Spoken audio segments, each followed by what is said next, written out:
Neatpažįstamai keičiasi Karmėlava.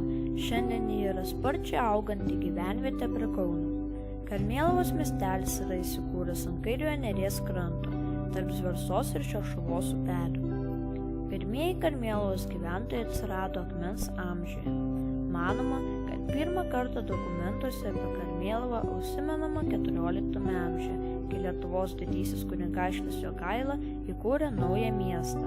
Pagrindiniai miestelėnų pragyvenimo šaltiniai priklauso nuo vietovės padėties. Karmėlava, išsidėsčiusi ant Neries kranto, apsupta miškų, turėjusi gerus prekybinius ryšius su Kaunu, garsėjo kokybiška mediena, gausiu žuvies laimikiu, kiek vėliau poilsio vieta.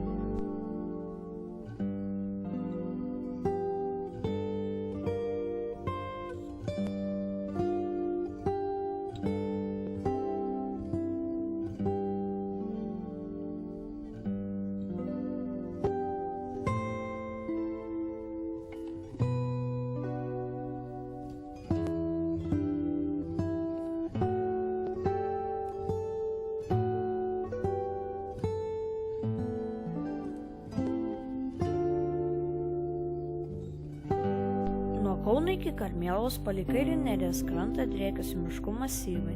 Šiuo metu Karmėlavos girininkija užima 2,5 hektarų, privatūs miškai 160 hektarų. Medynus daugiausia sudaro pušės 36%, eglės 31%, beržai 14%.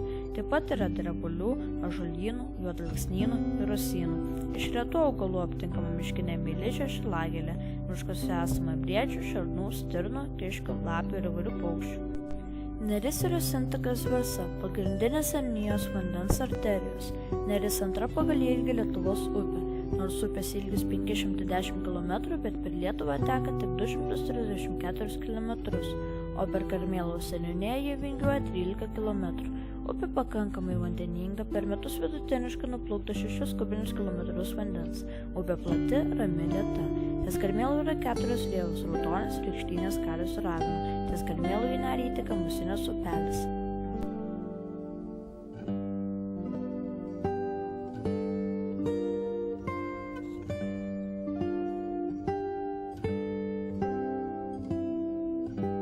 Šešuva tai 34 km ilgio upė, kurios vidutinis metinis debitas nesiekia nė kubinio metro per sekundę.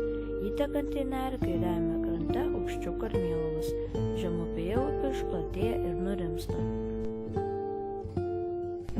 Reljefui būdinga plokščia ir banguota moreninė lyguma. Šiaurinėje dalyje vyrauja įvairiagrūdis smėlis, o pietinėje moreniniai priemuliai.